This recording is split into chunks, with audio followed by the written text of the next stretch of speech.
Hi, I'm Daisy Nell, and I'm going to read a story I wrote called Darryl Gets a Donut, with illustrations by George Ulrich. Darryl Gets a Donut. At old Russell Orchards on the road to the beach, where people could eat a fresh apple or peach, or buy a warm donut and stroll to the pond, or visit the animals in the yard just beyond. Down in the barnyard, if you take a good look, where the turkeys are talking their gobbledygook, with chickens all squawking and ducks quacking too, there's a gigantic pig who comes into view. His name is Darryl, and he's shaped like a barrel. He's incredibly big, but that's fine for a pig. Darryl is just so unusually heavy that he's nearly the size of Papa's old Chevy. Across from his pen struts Larry the turkey, with a bob of his head and steps that are jerky. But here is a fact about Larry the bird. He can understand Darryl. Yes, every last word. Well, they're not really words, but loud oinky squeaks. Who ever thought that a pig even speaks?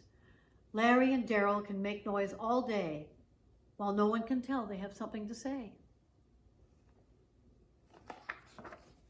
There's a neighbor of Larry's, a black duck named Bob, who lives in the pond and likes corn on the cob. Bob understands all that Larry is saying. He tells Ginger the donkey, and she begins braying.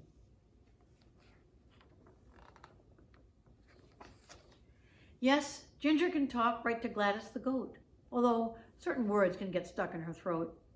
Gladys then bleats with a nod of her head, and the rooster named Brewster can tell what she said. When he cock-a-doodles to the kitten named Howie, the kitty cat whispers to his good friend named Maui. For Maui is a parakeet with real words to use, and that's how the animals hear all the news. These animals' thoughts are often just chat about food and weather and subjects like that. Sometimes Darryl has no words to say, so he sleeps in the mud and snores through the day. So life in the barnyard continues this way, as the farmer's crew feeds out the water and hay. The usual noises on a regular day just make a nice background. That's what people say. But one morning, Darryl made a huge grunt and squeal so loudly that Larry looked up from his meal. Darryl lifted his hoof, then stomped on the ground and made a loud snorting, a serious sound. Darryl is usually a calm, friendly pig, but this day he was practically dancing a jig. "You can't really mean it," Larry spoke turkey talk.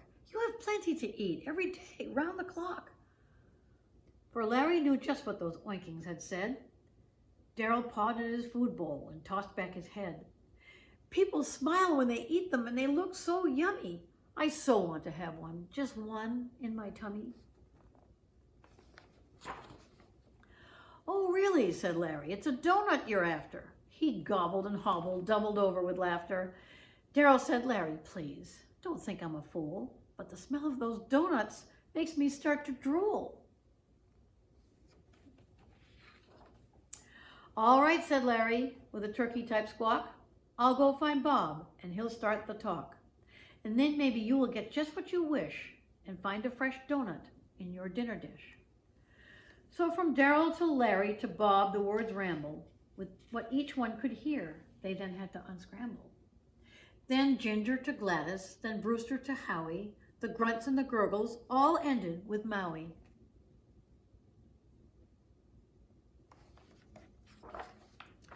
A parakeet tweets and can sometimes say words. Not a lot, but a few more than most other birds.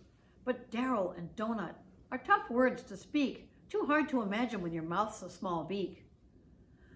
Maui gave it a try and practiced all day, but Darryl wants a donut he just couldn't say. The closest he came to those words by that night was "Carol, a coconut," which wasn't quite right. Maui kept talking as he perched on the fence. Then Doug, the boss farmer, said, "That makes no sense." Maui said it all day until Doug was quite sure that the visiting people could stand it no more.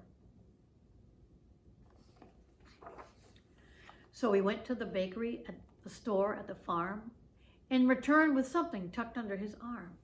He approached little Maui, who was suddenly meek, when Doug slid a donut right over his beak. "That should keep you quiet," Doug said to the bird, and Maui flew off without saying a word. This thing on his face he did not want to carry, so he flew to the barnyard looking for Larry. "Gobbledy-goo-goo," Larry said to the duck. "I've got Darryl's donut. Now how's that for luck?" The others ran over. It was quite a big crowd. Ginger cried, "Yee-haw!" and Howie meowed. Larry pulled off the donut with his bigger beak and reached out to Darryl, who made a loud squeak.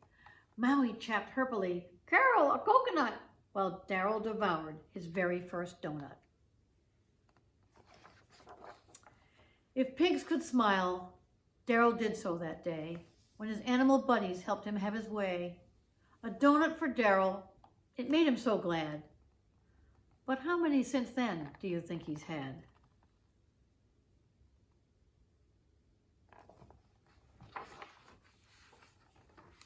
The end.